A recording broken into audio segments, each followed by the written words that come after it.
Floyd Harper stood at the threshold of his home, clutching a bouquet of 24 roses, a bottle of vintage wine, and a box of chocolate-covered strawberries. His heart raced, not with suspicion, but with anticipation. 30 years of marriage to Jocelyn, his high school sweetheart, had taught him that love needed tending. And tonight, Floyd intended to surprise her with not just his affection but a life-altering gift. A week-long luxury cruise he'd painstakingly planned for months. As he pushed open the front door, Floyd called out, his voice rich with excitement. "Jocelyn, honey, I'm home." Silence. The kitchen was empty, though the faint scent of her perfume lingered, a floral blend he knew by heart. Their daughter, Sharon, was seated at the dining table, her eyes red-rimmed and puffy. Floyd's smile faltered. "Sweetheart, what's wrong? Where's your mom?" he asked, setting the roses and gifts on the counter. Sharon hesitated, her trembling fingers toying with the hem of her sweater. "Dad, we need to talk," she whispered. Floyd's stomach knotted. He sat opposite her, the weight of unspoken words pressing on his chest. "Is she okay?" he asked, his voice soft but edged with fear. "She's fine," Sharon began, her voice cracking. "But there's something you need to know, Mom. She's out. She won't be back until tomorrow morning." Floyd blinked, confusion clouding his face. "Out where?" Sharon's gaze dropped to the table. Tears slipped down her cheeks as she choked out the words, "She's on a date, Dad, with another man." The room spun. The air seemed to drain from Floyd's lungs, as if Sharon's words had sucked the life out of the house.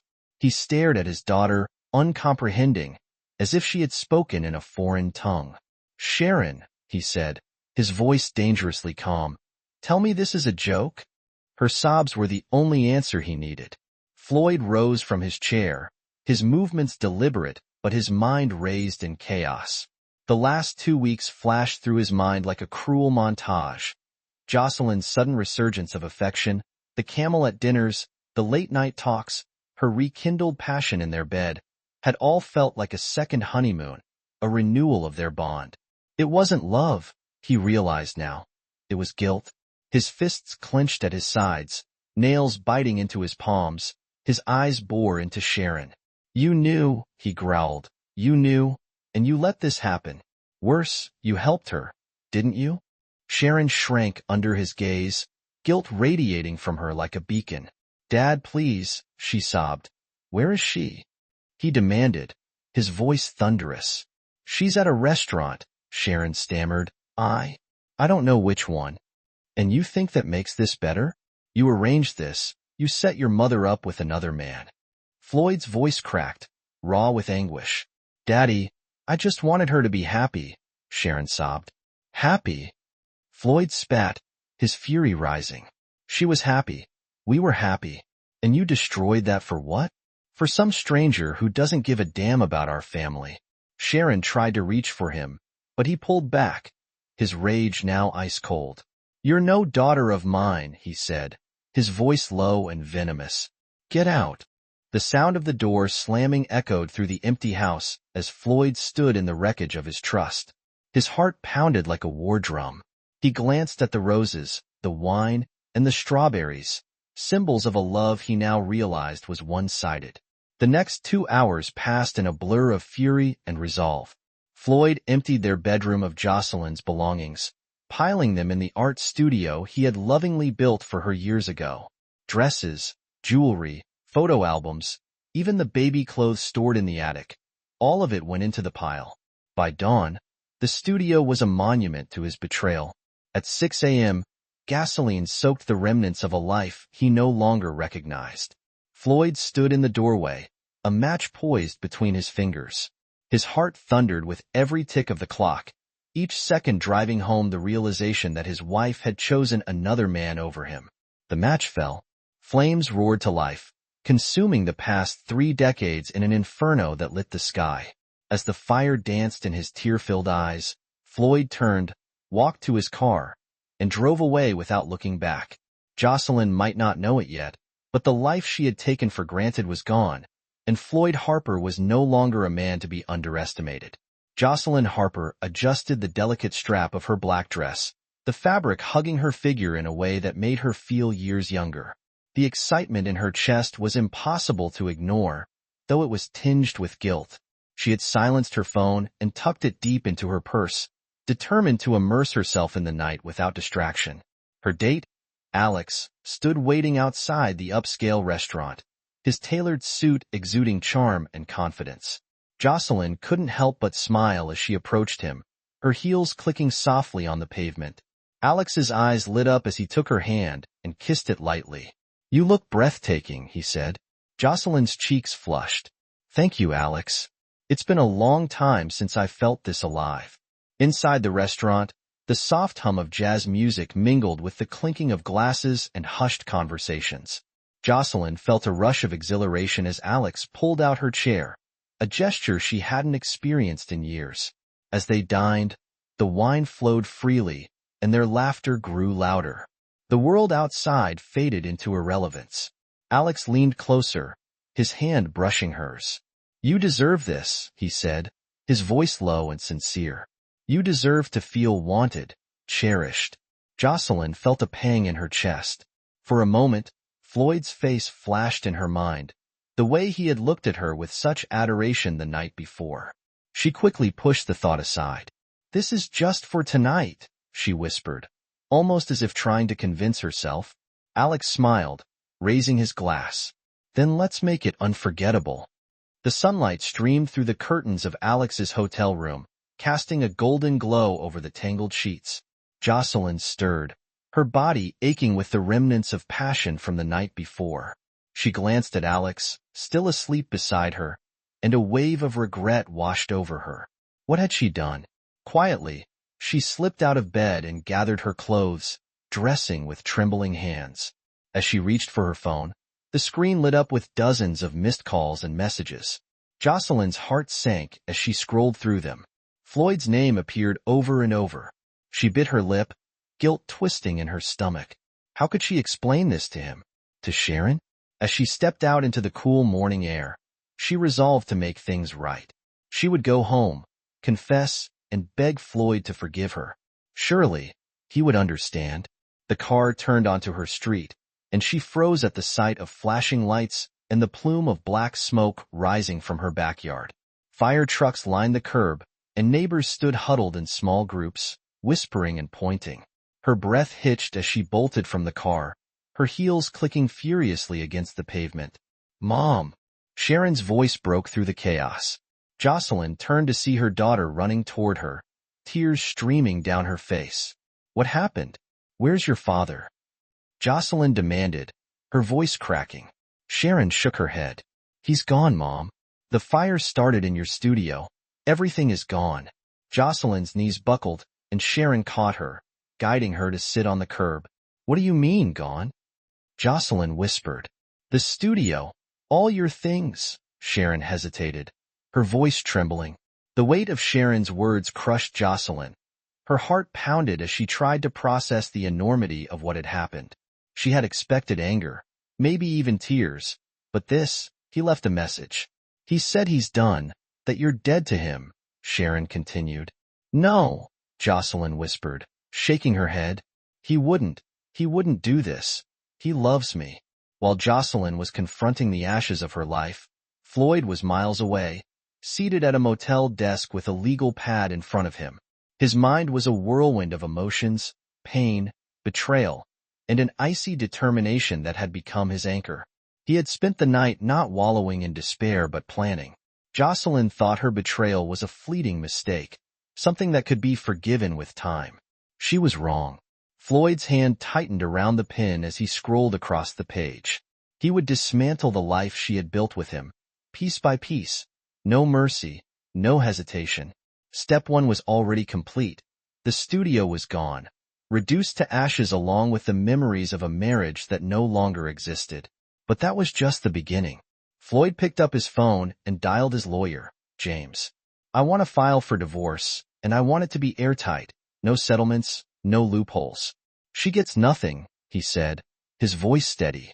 By the time Jocelyn mustered the courage to call Floyd, he was already gone. The house, the shared bank accounts, their future, Everything had been stripped away in a matter of days. Her phone buzzed with a new message. She opened it with trembling hands. It was a single sentence from Floyd: "Contact my lawyer for anything further." Jocelyn felt the ground crumble beneath her. For days, Jocelyn called Floyd relentlessly, leaving voicemail after voicemail. Each unanswered call felt like a stone sinking in her chest, pulling her deeper into a sea of regret. Sharon was no better. Her father's final words to her echoed in her mind: "You are no longer my daughter." The house, once a sanctuary of laughter and memories, was now a charred, smoke-stained shell. Floyd's absence turned its silence into something oppressive. Jocelyn roamed its blackened halls, hoping for some sign of him, something to ground her in the aftermath of her mistake. Instead, she found nothing. Her heart broke anew when she discovered the empty closets, her clothes and jewelry gone. The wedding photo that had hung above their bed was missing too, leaving behind a clean rectangle on the smoke-stained wall. Her sanctuary was destroyed, and the man she loved had vanished. Floyd sat in the corner of a small cafe in a quiet town miles away, sipping bitter coffee as he scrolled through his emails. His lawyer had moved quickly. Papers had been filed, their accounts split, and the house was officially his. He had been meticulous in his planning, ensuring that Jocelyn would have no legal recourse to claim more than she was owed. He tapped his pen against the table, staring at the screen. Divorce wasn't enough to quench the fury inside him. He needed something more, something final. His thoughts turned to Alex, the man who had dared to touch his wife. Jocelyn sat across from her lawyer, a middle-aged man with a kind but firm demeanor. The divorce papers lay between them, stark and unyielding. "He's offering half of the savings and a modest alimony," the lawyer said, his voice measured. "But he's keeping the house." Jocelyn's throat tightened. "The house is ours. I helped build that life with him," she argued. "Mrs. Harper," the lawyer said gently, "the prenuptial agreement is clear. Your husband has a strong case, especially given the circumstances." Jocelyn's hands shook as she signed the papers. Late one evening, Floyd stood outside Alex's modest home. The address hadn't been hard to find. Sharon's careless conversations had supplied more details than she realized. He gripped the crowbar tightly, his knuckles white. Floyd wasn't a violent man by nature, but rage had consumed him, and he was no longer thinking clearly. When Alex answered the door, he barely had time to react before Floyd shoved him back into the foyer.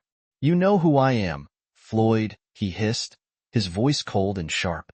Alex stumbled, fear flashing in his eyes. "Floyd, listen, I didn't mean. You didn't mean to sleep with another man's wife." Floyd's laugh was humorless, dripping with contempt. Before Alex could respond, Floyd struck. The crowbar slammed into his side, sending him sprawling to the floor. Pain and fury fueled Floyd's movements as he delivered blow after blow, leaving Alex a broken heap on the polished wood. As Floyd stood over him, panting, he spoke through clenched teeth. "Consider this a warning," he said, his voice low and dangerous. "Messing with another man's wife isn't just immoral, it's deadly." With that, Floyd turned and left, disappearing into the night. News of Alex's assault spread quickly, reaching Jocelyn and Sharon within hours. They were horrified, not just by the violence, but by the realization that Floyd had crossed a line they hadn't thought possible. Jocelyn sat in her small apartment, staring at her phone. She wanted to call Floyd to beg him to stop this spiral of destruction, but she knew he wouldn't answer. Instead, she called Sharon. "Do you think he'll ever forgive us?" Jocelyn asked, her voice barely a whisper. Sharon hesitated. "I don't know, Mom. I just don't know." 6 months later, Floyd stood on a sunlit beach in Costa Rica, the waves lapping at his feet. He had sold the house, quit his job, and left the country, determined to rebuild his life far away from the wreckage Jocelyn had left behind. The divorce settlement had cost him less than he anticipated, and his new life was simple but fulfilling. As he sipped a cold beer, he reflected on the journey that had brought him here. Jocelyn and Sharon were no longer part of his life. The pain of their betrayal still lingered, but each passing day dulled its edge. Back in the States, Jocelyn stared at the letter Floyd had left for her. She read it again and again, her tears smudging the ink. You destroyed me, it said, but I will rebuild without you. Her apartment was a far cry from the comfortable home she had once shared with Floyd. The art gallery job barely paid the bills, and loneliness hung over her like a shroud. She had gambled everything for one night of excitement and lost. Sharon sat in the dimly lit living room of her and Mike's modest home. Her mind was heavy with guilt. Mike had grown distant in the months since her father's departure, his trust in her shaken. Therapy sessions had helped a little, but the damage her role in her parents' downfall had caused was undeniable. She stared at the picture on the mantel, a wedding photo in which her father stood beside her, pride and joy radiating from his face. That same man now refused to speak to her. Mike entered the room, his expression guarded. "Sharon, we need to talk," he said, his voice firm but calm. She braced herself, her stomach churning. "I've been thinking a lot about us," he continued, "and about what happened with your parents." Sharon's eyes filled with tears. "Mike, I know I made a terrible mistake." "It's not just about the mistake," Mike interrupted. "It's about your values. The fact that you thought it was okay to manipulate your father for your mother's happiness makes me question what you might do in our marriage if things got hard." "Mike, please," Sharon pleaded. "I've learned my lesson. I'll never put anyone before us again." Mike, sighing, ran a hand through his hair. "I need time to trust that. Until then, I'm not ready to start a family. We need to focus on rebuilding us before we bring a child into this." His words hit Sharon like a punch to the gut. She nodded, swallowing her tears. "I'll do whatever it takes," she whispered. Life had become a monotonous cycle for Jocelyn. Her mornings began with coffee in her cramped apartment, followed by hours at the art gallery where she worked part-time. The gallery was small, tucked into a quiet corner of the city, and her days were spent curating pieces that reminded her of the life she once had. Every night, she returned to her empty apartment, her only companion her regret, which weighed heavily on her soul. She often replayed Floyd's last words to her, their bitterness searing into her memory. "You're dead to me." She tried reaching out to Sharon, but their conversations were stilted, both women drowning in their own guilt. Jocelyn often wondered if Alex had moved on. She hadn't spoken to him since their night together, nor did she want to. The mere thought of him now filled her with shame. One evening, while closing the gallery, she spotted a young couple admiring a painting. The way they held hands, their eyes glowing with love, reminded her of what she had lost. She hurried into the back room, fighting back tears. In Costa Rica, Floyd had found solace and simplicity. His days were spent fishing, hiking, and soaking in the tranquility of his new surroundings. He had rented a small apartment overlooking the ocean, and while the pain of Jocelyn's betrayal still lingered, it no longer consumed him. One afternoon, as he sat on the beach with a book, his phone buzzed. He hesitated before answering. It was his lawyer. "Floyd, I thought you'd want to know," the lawyer began. "Jocelyn has started working. She's renting a small place in the city." Floyd nodded, though the news stirred something within him. He wasn't sure if it was satisfaction or sorrow. "Good," he said simply. "And your daughter, Sharon?" the lawyer added. "She reached out to me. She wanted to pass on a message." Floyd's jaw tightened. "What did she say?" "She said she's sorry. She wants you to know that she'll never forgive herself for what happened. She's begging for a chance to make things right." Floyd was silent for a long moment. Finally, he said, "Tell her no. I've moved on. She should do the same." Alex sat in his living room, nursing a glass of whiskey. His ribs still ached from the assault, and the scar above his eyebrow was a daily reminder of his ill-fated encounter with Jocelyn. He had tried to forget her, but the events of that night haunted him every time he looked in the mirror. He saw the consequences of his choices etched into his face. Alex had thought about pressing charges against Floyd, but his lawyer had advised against it. With Floyd out of the country, the case would be a waste of time and money. Sipping his drink, Alex muttered to himself, "One night wasn't worth this." One morning, Jocelyn received a letter in the mail. The handwriting on the envelope made her heart race. It was from Floyd. Her hands trembled as she opened it, but her hope turned to anguish as she read the words, "Jocelyn, 30 years of love, shattered by one night. I've moved on, and I suggest you do the same. There's nothing left for us." Please don't contact me again. Floyd tears blurred her vision as she clutched the letter to her chest. The finality of his words was like a knife twisting in her heart. Months turned into years. Jocelyn remained in her small apartment, working at the gallery and trying to find meaning in her new life. Sharon and Mike worked through their issues in therapy, eventually rebuilding their marriage and starting a family. Floyd, meanwhile, thrived in Costa Rica. He had built a new life for himself, free from the shadows of his past. He had learned to forgive, not Jocelyn or Sharon, but himself, for letting their betrayal define him. One evening, as the sun dipped below the horizon, Floyd smiled to himself for the first time in years. He felt at peace.